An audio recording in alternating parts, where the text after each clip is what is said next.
Sir साहेब, आज जागतिक पर्यावरण दिनानिमित्त जरा 2 शब्द सांगा जरा. वातावरणात थोडाफार बदल होत आहे.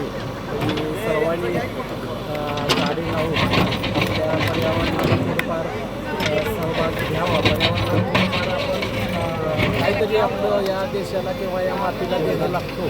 त्या हिशोबाने आपण एक प्रत्येकी झाड लावावं आणि त्याला पाणीही घालावं. जय वसुंधरा.